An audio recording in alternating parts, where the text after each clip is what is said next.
გამარჯობა, ქალბატონებო და ბატონებო.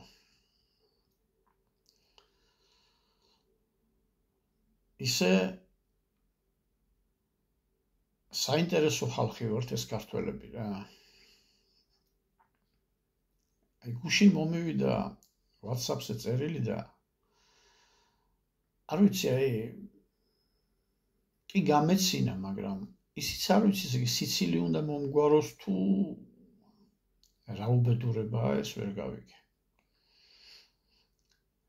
ესე იგი, ადამიანი მთხოვს ესეთ რამეს, რომ ბატონო თამაზო, რატომ არ აკონკრეტებთო თქვენო და რატომ ესე იგი გამოკვეთილად არ ლაპარაკობთო მთავრობის საწინააღმდეგოთო. ანუ კრიტიკას რატომ არ აკონკრეტებთო, ვის მიმართ აგაქვთო, ესეო, ისეო, რაღაცა მთხოვს ეს კაცი, რომ რაღაცა ჩავერთო ამ საქმეში და მე ვფიქრობ რას, იცით, აი ამ კაცმა მოусმინა იმას, რომ მე არ მინდა მეთქი კონფრონტაცია მთავრობასთან, მაგრამ შემდგომ დაახლოებით 10 წუთით უმეტი მთავრობას გარკვეულწილად ვინც ჭკვიანი კაცია, ის მიხვდება, რომ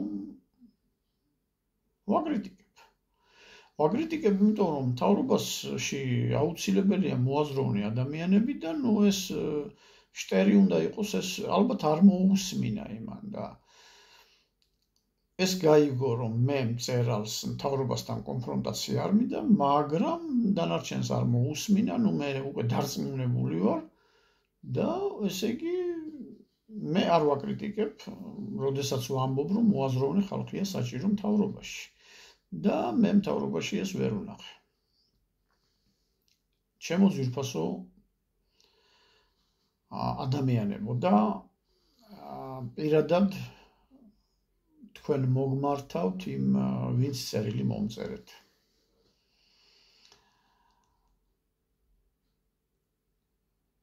ესე იგი, თქვენ რა გინდათ, რომ მე წერალი თამაზ ალავიზე გამოვიდე ჩვეულებრივი ბლოგერივით, უმრავლესობა ბლოგერებისა, როგორც იქცევა და ყავთ 100 და 150,000 მიმდევარი.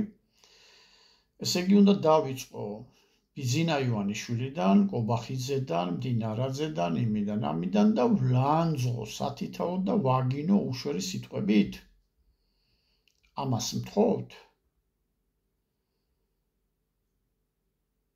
მე ამიტომ ვერ მოვაგროვე 1000-ზე მეტი, ცოტა მეტი მყავს ადამიანი ამ თვეების 10 თვეა თუ რაღაცა გამოვედი.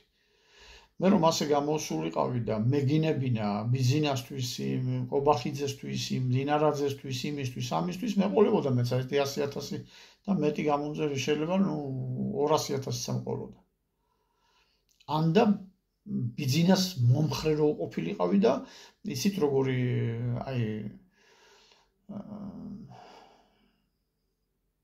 რო იტყვიან ისე ლაკუცი შემძლებოდა. აი ორი ვარიანტია, ანის უნდა ყოფილიყავი, ანის და მეყოლებოდა ბევრი მიმდევარი.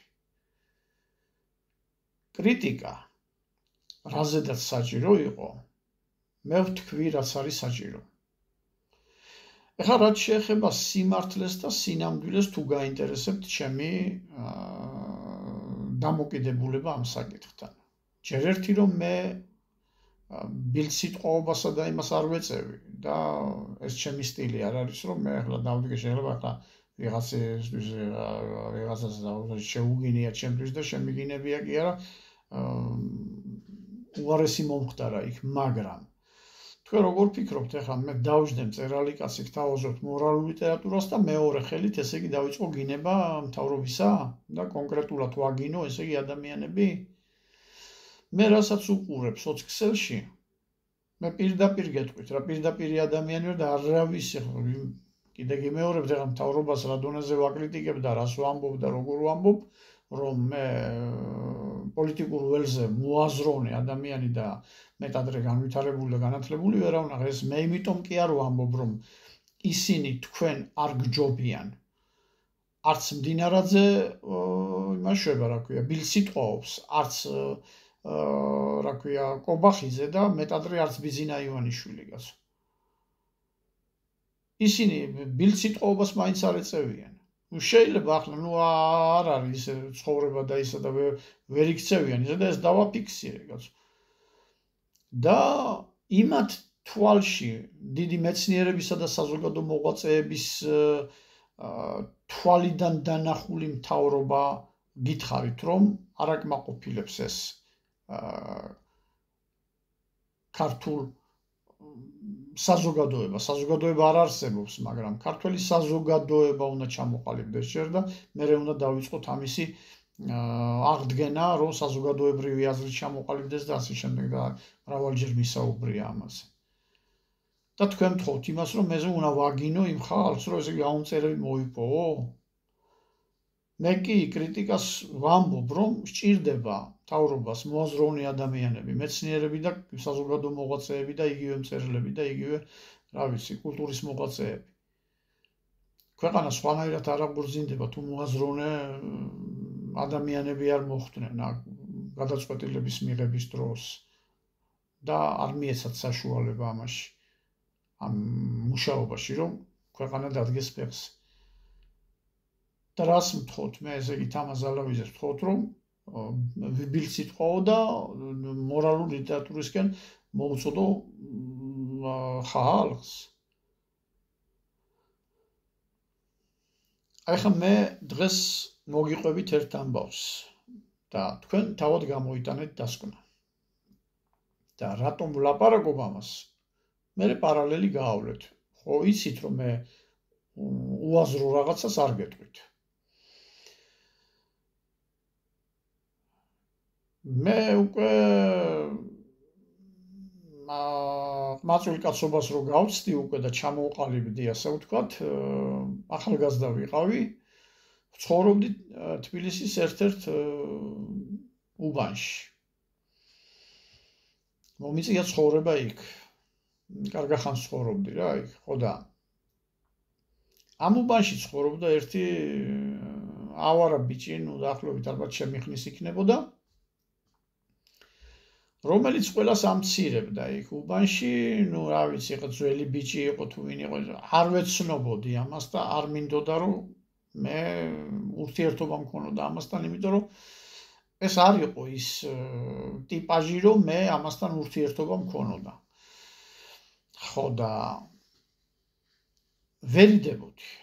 იმიტომ რომ ყველას აუშარდებოდა, ზოგს იმას რაღაცა, ნუ და ბილიარდი იდგა ხოლმე იქ უბანში და მეც მითამაში ახლა ბილიარდს გარკვეულ დონეზეც თამაშობ. ისე არა ახლა როგორც ჭადრაკს, მაგრამ ნუ ბილიარდსაც ვახერხებ რაღაცას და რომ დამინახია რომ ეს ბიჭი ან მოდის ან ნასვამი ან რაღაც დამიდია რა, კი არა წავსულ ვარ, ნუ შევსულ ვარ სახში, ვერიდებოდი მართალი რო გითხრათ, არ მინდოდა ამასთან ურთიერთობის დაზაბო. არა და ყველასთან რომ მოვიდო და ვიღაცას გამოგლეჯავდა ხელს ჭოხს და ნუ ყველა მაშვებოდა, რა ქვია, უთმობდა, ზოგ შეურაცხყოფას აყენებდა და იქ იყვნენ რაღაც ორშვილიანი კაცები და მე ხა ამ შეურაცხყოფას იმას არ ვაპატიებდი და ამიტომ ვერიდებოდი. არ მიცნობს ის და არც მე მინდა რომ ვიცნობდე. ნუ ახლა მე ვიცნობ, ხედავ ვინც არის, მაგრამ იმან არ იცის ახლა მე რა და როგორ და რა ვიცი და რა არ ვიცი ამ ცხოვრებაში და რა გავიარე და რა გამოვიარე. და ხდება ასეთი რამ, რომ ვერიდები ამას, ძალიან დიდი ხანი ვერიდები და ვერიდები, ნუ თუ ახლა სადმე გადამეყარა გამარჯვებას ვამე და ჩავივიდი, ნუ მეტი არაფერი. და ხდება ასეთი რამ, რომ ერთ დღეს მეწვიდნენ ჩემი უფროსი მეგობრები. და ნუ რაღაც გავაკეთე რა, იქ სუფრა რაღაცა და ნუ ახლა მე არ ავსვავდი, ახლა მე ყოველდღიურად დავრბოდი და ნუ ჩემი საქმე იყო ის მოძრაობა და ესეთი რაღაც მომენტი ჩავარდებოდა, შეება დამელი 1-2, ჰაჰა, მაქსიმუმ 3 ჭიქა. კარგი ღვინო მქონდა სხვათა შორის, გავშალეთ სუფრა, ხო და ჩემმა მეგობრებმა რაღაცა მოიტანეს, გავშალეთ სუფრა, დავჯექით და ხალხს არა აქვს 2-3 ჭიქა დალეული, რომ ვიღაცამ დააკაკუნა კარებზე და მივედი კარებთან, კართან რომ მივედი და გამოვხსენი, შემრჩა ეს ახალგაზრდა. ცოტა ნასვამია. გამარჯობა ძმაო, ესე რაღაც აგდებულად. გამარჯობა მეთქი, მე სერიოზულად ვთქვი, ახლა იცით ახლა ჩემმა გამომწერებმა, რომ მე ცხოვრებაში არასოდეს პირველს არ მიმიყენებია შეურაცხყოფა ადამიანისთვის. გამარჯობა მეთქი, მე ვთქვი, ხო? ხო და მიყურებს ესე და აი ქართველები ვართ, ხო? აი როგორ უნდა მოიქცე, გარეთ ხო არ გამოვალ და იმას ხო არ ვეთქვი რა გინდა. ხო შეიძლება იცის რომ აქ სტუმრები მყავს და ის და შევიპატიჟე სახში რა. შევიპატიჟე ის კამი, ნუ თებში ისინი მოუტანი და თავსვიდა. ძალიან ცოტა ხანი გაგრძელდა ამისი ყოფნა, ყველას რაღაცას თავს ამეტებს აქაც, ნუ შენ ვინ ახარ ბიჭო და 10 წლით უფროს კაცს ეუბნება და 15 წლით უფროს და ნუ აი ესეთი დამოკიდებულებით იმით, ნუ აგვირია რა, ნუ ესე იგი სიტუაცია. ხო და მე ვუთხარი რომ შენ ჭირიმე მეთქი რა, მე ძალიან მოკრძალებულად ვუთხარი რომ ჩემ მეგობრები არიან ესენი მეთქი და გვინდა რომ დღეს საღამო მეთქი წყნარა და მე გიშლით ხელსო თქვენო ესეო ისეო და ნუ რაღაცა ნუ აგვირია რა სიტუაცია და მე ვუთხარი რომ თუ ეს გინდა რომ აგვირდაგვირიო მაშინ დავამთავროთ მეთქი რა დავამთავრო და რადგან და ეს ჩიკავინო დამისხა იმაზე რა ქვია სუფრაზე ხო და თუ მე არ მომისმენთო, მაშინ ვის უნდა გისმინოთო თქვენო და ასე და ისეო რა და დამისხა ამ რა ქვია სუფრაზე ეს ჩიკავინო. და თან მოაყოლა ჩემი მისამართით გინება. მე აქ უკვე დავკარგე რა ცენტრი და უკვე ვეღარ გავაკონტროლე თავი, იმიტომ რომ ისეთი სიტუაცია იყო, რომ იქ ძალიან ძნელი იყო თავის მოთოკვა. და ეს არ ვიცი, ნუ რაღაც გავათრიე და გარეთ დავაგდე უსულოდ ასე ვთქვათ რა. ეს ნაცემი და არ ვიცი ძლივს გამომგლიჟეს ხელიდან, ხო და მეორე დღე ხდება, რატო უყვები ახლა ამას მინდა რომ მომისმინოთ. მეორე დღე ხდება ესე ნუ ახლა როგორ ახლა ეს კაი ტიპია ვიღაცა რამე და ჩაერივნენ ქურდები რა და ქურდები ახლა ავტორიტეტები ისეთი კრიმინალური ავტორიტეტები და მოვიდნენ ორნი ჩემთან სახში და ესეც მოვიდა არ ვიცი ახლა როგორ და რანაირად ახლა იქ ნუ არ ვიცი მარტო ვარ სახში ხო და ესეც შემოვიდა და ორი ისინი არიან ეს კრიმინალური ავტორიტეტები და ერთს ნუ სადღაც შორიდან ვიცნობ დაახლოებით, ახლა ურთიერთობა არ მქონია. ხო და ისიც დაახლოებით მიცნობს. ხო და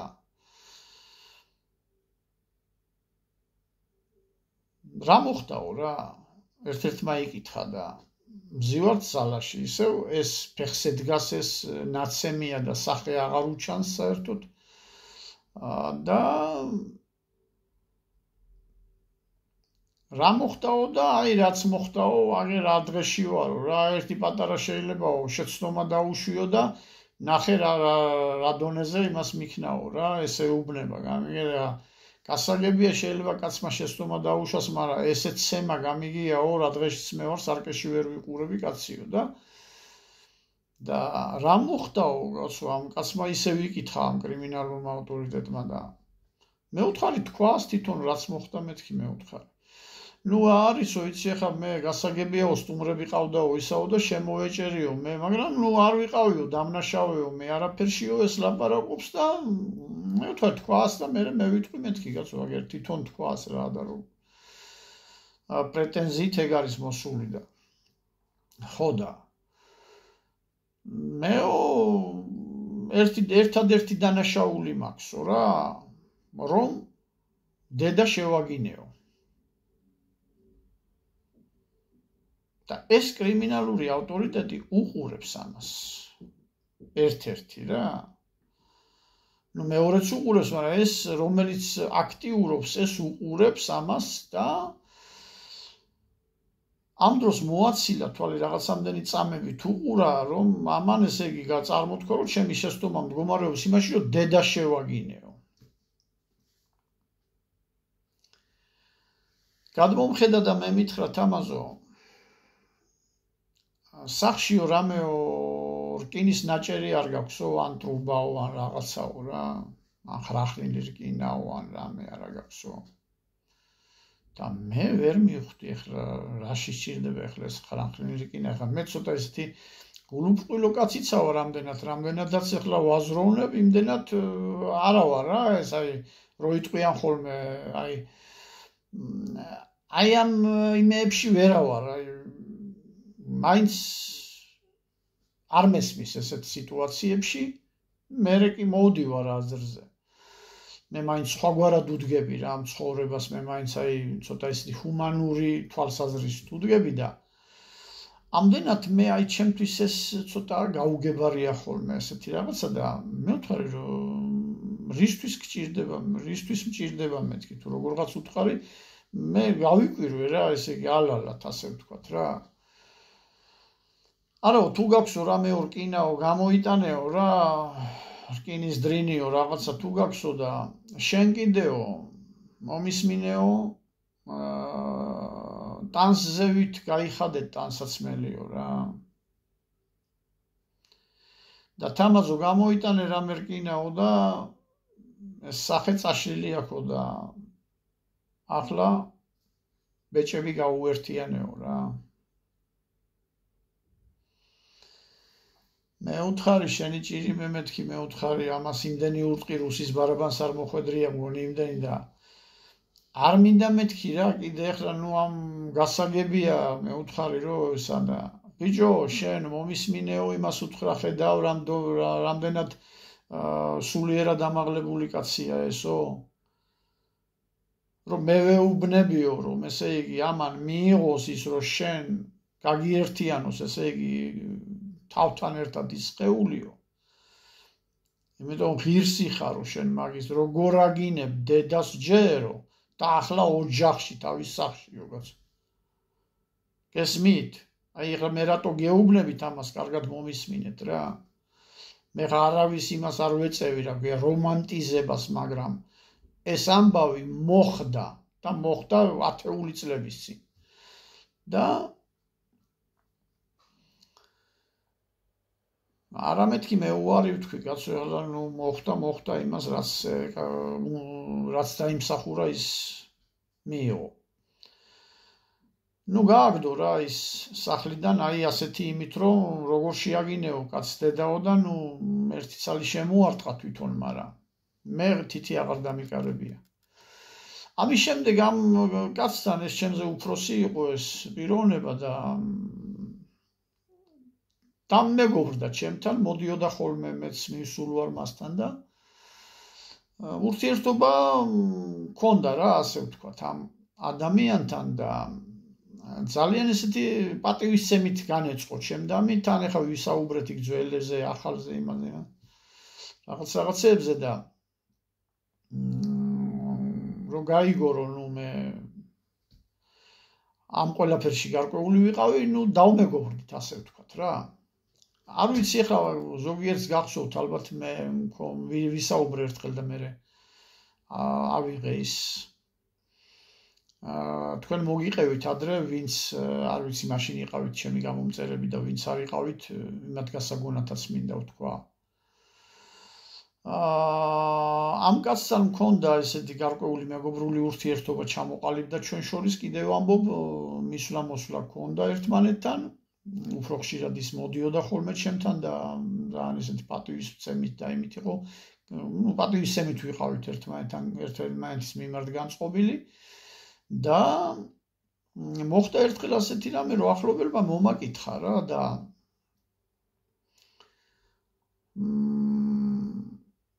მითხრა რომ თამაზო ერთმაო ჩემმა, მაშინ ახლა ხდებოდა ხოლმე ასეთი რაღაცა, ჩემმა მეწილემო თუ რაღაცა გადამაგდოო თუ რაღაც მომატყუაო და შენ ჭირიმეო ესეთ ხალხს იცნობო და იქნებ სადღაც გამომყვეო და ვინმე მაჩვენო, მე არავითარი ურთიერთობა არ მქონია ესეთ ადამიანებთანო და შენო მაინც პატივისცემენო და იქნებ რაღაცა მიშვებო. პირველ რიგში მომაგონდა ეს კაცი და წავედი ამასთან. მე და ეს კაცი წავედით მანქანით, მივედით. ღამე იყო უკვე, მივედით და რა თქმა უნდა ხა დამინახა გაუხარდა. შევედით მე უთხარი, აბა ესეთი ამბავია, ჩემი ახლობელია, მეთქი ეს კაცი და ესეთი ამბავი უჭირს მეთქი და ეს არის ამის გაჭირვება მეთქი მე უთხარი და ვინ არისო ის შენი ისაო მეწილეო და ამან უთხრა ესა და ეს კაციაო საცხოვრებსო აბა გამოკითხა ისი ესე და აჰა ესე იგი ჩაფიქრდა რა და ეხლა მე ხო არ ვიცი რაზე ფიქრობს ეს და ზუსტად რო გაიგო ვინ არის ის საცხოვრებს და რამე მომიტრიალდა და მითხრა თაზო ამ ოჯახში ბიჭო შემთხვევით ავარ მოხვედრილიო რა და ჭიქამაქა წეულიო რა და მე ვერ მივალ ეხლა მაგ ოჯახში და ფულის მოთხოვნას და ვერ ვიზავ მაგ საქმეში ვერ ჩავერევიო და ხო იცნობო სხვებსაც ვიღაცებს და იქნება ვიღაცა გამონკვეს აი ოჯახი მყავს ნადღეგრძელებელიო და აი რანაირად მივადგეო რა კარგად გამიგეო რა და წარმოვიდგინეთ ეხლა პარალელი გავავლოთ კიდე შალვა რამიშვილთან არ უნდა მეთქვა მაგრამ მოდი ვიტყვი იმიტომ თელმა საქართველოს მოუღურეთ ამას შალვა რამიშვილთან მიწვეულია ერთ-ერთი პოლიტიკოსი ხო და შალვა ეკითხება რომ კაცო ბიზინა ივანიშვილმაო გადაგიხადაო თანხა ოპერაციისო და რა ვიცი შვეიცარიაში რაღაც გამოგარჩინა კაც კი მოკონდაო და დაგახარჯა რა ვიცი 9 მილიონიო თუ რა ვიცი 200 თუ 300.000-იო და კიო მართალიაო დამახარჯაო მერეო აქ ბინა ქონდა ბანკში ჩადებულიო და ერთი რა ვიცი 200 თუ 300.000 მაგაში გადაგიხადაო და კიო ეგეც მართალიაო და შენ დღეს დღეხარ და ბიზინა ივანიშვილს აგინებო რა ნუ რა უქნაო არასწორი გზით მიდისო და ეხლა შევაგინება მაგრამ რა იქნება უბრალოდ მამა ჩემიც რო იყოსო იმასაც ესე მოექცევი ეხლა ამ პოლიტიკოსის მორალი და იმ კრიმინალური ავტორიტეტის მორალი ეხლა ნუ თქვენ თვითონ გამოიტანეთ ეხლა დასკვნა მე არ ამწვენია ამას რო ვამბობ და ვიღაცამ არ ათქვას ეხლა რომ ესე კი არა ისეა და ასეა ამას უყურა მთელმა საქართველოს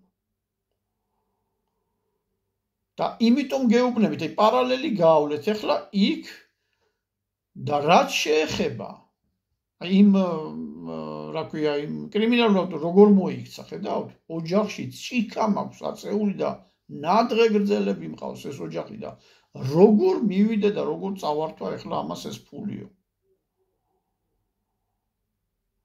და ეს რომელსაც ესე იგი ივანიშვილმა სიცოცხლე აჩუქა გამოდის და აგინებს კაცო აი ეს აი ამის გარჩევა უნდა ვიცოდეთ აი ეს გარჩევითობა უნდა შეგვეძლოს კაცო ჩვენ ადამიანებს თორე არავის არ ვიცავ მე აი მე ვარ ობიექტურია მე მწერალი ვარ კაცო რასაც დავინახავ და აღვიქვამ იმას ვამბობ და ვწერ და რაც შეეხება ეხლა იმ დედის გინებას დაუბრუნდეთ ესე იმ პირველ ეპიზოდს ხედავთ არავითარი საქმე არ გარჩეულა იქ შენ რა უთხარი იმან რა უთხრა მაგრამ ეს არაფერი არ ყოფილა იმან როგორც თქვა რომ ჩემი ერთადერთი დანაშაული მაგრამ ესე ხო არ უნდა მომიქცეოდაო რა ერთადერთი დანაშაული ისე რომ დედა შევაგინეო ხალხო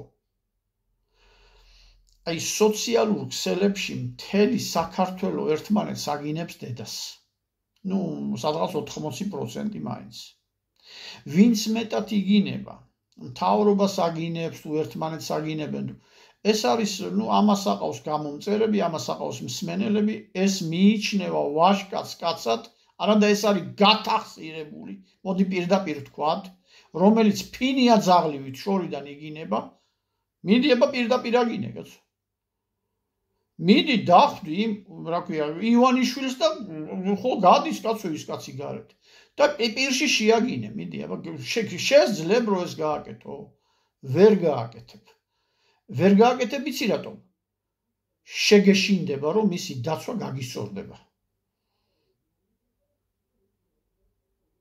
ყოველ შემთხვევაში ჩახტაცებენ ქეჩოში ხელს და გაგატყევენ და გაგხევენ ცემაში აი ამის შიშით ვერ გააკეთებ და თუ ამის შიშით ვერ გააკეთებ მაშინ შორიდანაც არ უნდა გააკეთო ეს მე ესე მიმაჩნია რა ეხლა შეიძლება კაცმა შემაგინოს და მე თქვა ვერიდები ამიტომ ვკეტავ ამ იმას რა ქვია კომენტარების უნარს რომ არავინ არ შემაგინოს იმიტომ რომ ქართველები ვართ ხო ეს გინება ცოტა არ იყოს არ არის რა ჩვენ იმაში კაცო ამ მენტალიტეტში არ აზის ეს რომ ადამიანს დე დააგინოთ ანან შორიდან კაცო და რა სიტყვით შემგან ესე იგი მე მწერალმა გამოუდგე და მთავრობას ვაგინო არა მთავრობა თუ გასაკრიტიკებელია და რაღაც ჯერ ერთი რა მე ის კობახიძე და ის ბინარაძე განათლებითაც აგჯობიან კაცო ვინც აი გეუბნებით კიდე 80% ვინც დაობთ ამაზე ხო და რავი შეიძლება მეტიც განათლებითაც აგჯობიან ის ხალხი და შეგნებითაც ნუ შეიძლება იმ სახელმწიფოებრივ იმას ვერ ასრულებენ კარგად და ვერ აკეთებენ მაგრამ და მაგაზე ვილაპარაკე სწორედ მე მაგრამ მეგრე არა რომ ის კობახიძე ბილდში ტყობას მაინც არ ეწევა იმ კობახიძეს რაღაც განათლება მაინც აქვს იმ დინარაძეა თუ ვინ არის თუ ის არის თუ ესა ან იმ ივანიშვილისგან რომ კიდე გეუბნებით ლანძღვა უშველის და მეორეც ერთი ახლა ქართველები ვართ მეთქი რო ვიძახი და იმ ავტორიტეტმა ხედავთ რა პოზიცია დაიკავა ამ გინებაზე და მე რეიტყვით რატო კაცო ესე რატო ხდება და ისე რატო ხდება შეიძლება გააკრიტიკო მაგრამ რაღაც ეთიკის ნორმებში ჩაჯდე კაცო მაგრამ ეს ლანძღვა გინება რა არის აი კეტავ კიდე გეუბნებით რა მწერალი კაცი რომელიც არავის არ ვაგინებ კეტავ მე იმას რა ქვია კომენტარების უნარს ხურა რომ ვიღაცამ არ შემაგინოს ესე როგორ შეიძლება ხალხო ახლა მე არ ვიცი დღეს ქურდები როგორ ცხოვრობენ მე გელაპარაკებით ყოველთვის უსვამ ამას ხას რომ მე ამ ძველ კრიმინალურ ავტორიტეტებს ვიცნობდი მე დღეს ერთადერთი ისიც იცით იმიტომ ალიას საიძე იდო ის წერილი სადაც მადლობას უხდი იმ კანონიერ კურსს რომელმაც დამაფინანსა ცუდი სიტყვა დამეხმარა რა დამეხმარა არა მარტო წიგნების გამოცემაში არამედ ცხოვრებაში და რა 5 იმდენი მე გამომიგზავნა არ არის მდიდარი კაცი ზრდილობიანი და ვერაფრით ვერ ვათქმეინე ყოველთვის მომართავდო ჩემ ძალიან პატარა კი არ არის კაცო ბატონო თამას და თქვენობით ველაპარაკებოდა მეტი მე არავის არ ვიცნობ იმ კაცთანაც აღარ მაქვს ურთიერთობა მაგრამ ადლიერი ვარ როდის უნდა გაიგოთ აი ქართველები არ ახართ კაცო ეს გინება და ბილსიტყობა ქალები ხო გისმენ ეს ქალებიც ნუ რავი ზოგი ქალი რავი უარესია რა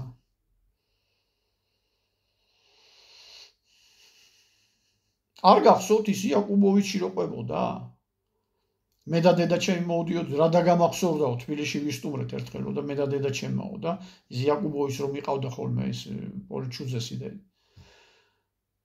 მე და დედა ჩემი მოვდიოდი და თბილისელი ბიჭები ისნენო ჩაზუსკულებიო იქ სიგარეტს ეწეოდნენ რამეო და რომ გადაინახეს რომ ქალი ბორდიურზე მოდიოდაო ყველანი აი გაჩუმდნენო უცბათო და ყველა აეკრა კედელსო და აი ეს დამამახსოვრდა მე ქალაქში თბილისში სად წავიდა ეს დილობა არ ვიცი ძალიან ცუდად აგვაქვს საქმე და მე მაგალითად აი მთავრობას ვეტყოდი რომ ამაზე უნდა რაღაცა რეგულაციები უნდა დაწესდეს მე ახლა ვიღაცამ არა თქვა შევიზღუდები უნდა შეიზღუდო აბა რა უნდა ქნა კაცო აღარ მინდა რა ამ სოციალურ ქსელში შესვლა და კიდე კაი ახლა მყავს ესეთი სერიოზული მსმენელი და ველაპარაკები და სულაც არ მინდა მე იყოს მაგალითად 30,000 და არც ერთი არ ვარგოდეს. მირჩევია მყავდეს 200 კაცი და 300 კაცი, ვიდრე ის რომ მე უბრალოდ გამიკვირდა რომ TikTok-ზე მეთქი ვერ მოგუშლის, ყველა სამორალობა მოგწონთ კაცო და ეს გინება. ნუ აი ეს არის ჩემი სათქმელი, არ ვიცი. კიდე გეუბნებით რა. მე ვაფიქსირებ ამას. არანაირი ურთიერთობა მე დღეს გურდებთან არ მაქვს, მაგრამ რაც მახსოვს, რაც დამამახსოვრდა ჩემ ცხოვრებაში, როგორც მწერალს, აი ეს ვთქვი, დანარჩენი კრიტიკას რაც შეეხება კიდე გეუბნებით გუშინდელ ვიდეოზე, მე იქ ჩემი სათქმელი გამოვხატე. რომ სახელმწიფო სჭირდება მოაზროვნე ადამიანები, რომ აღორძინდეს ქვეყანა. კი ბატონო, შეუძლიათ ეს ერთობლივად მიიღონ, რომ რაღაცა პატარ-პატარა რგოლებში შეიძლება სისტემა არ აძლევს ამის საშუალებას იმას, მაგრამ პატარ-პატარა თითო კაცი, 2 კაცი, 3 კაცი, 4 კაცი ალბათ ჩაინერვოს, რომ რაღაცა წინ წავიდეს ქვეყანა. ამ უაზრო ხალხს უკვე არ ვიცი, აი მოიტანა შედეგი. ერთი სიტყვით მე ძალიან გულაცრუებული ვარ, მე უკვე ხნოვანი კაცი ვარ. მე ჩემი თაობა, აი რომ მეტყოდნენ ხოლმე ძველი თაობის ხალხი, მაშინო კაცობა სხვაგვარად იყო, მაშინ ესე იყო, ისე იყო. მე ვფიქრობდი ხოლმე როგორ სხვანაირად, რანაირად იყო კაცოჩო. მაგრამ აი ხა რო უყურებ მე ჩვენ დროს სხვანაირად იყო. ვაშკაცობა და რამე სხვაგვარად ფასდებოდა. ეხლა ეს არ ვიცი, ეს ვერ გავიგეს რა ქაოსია.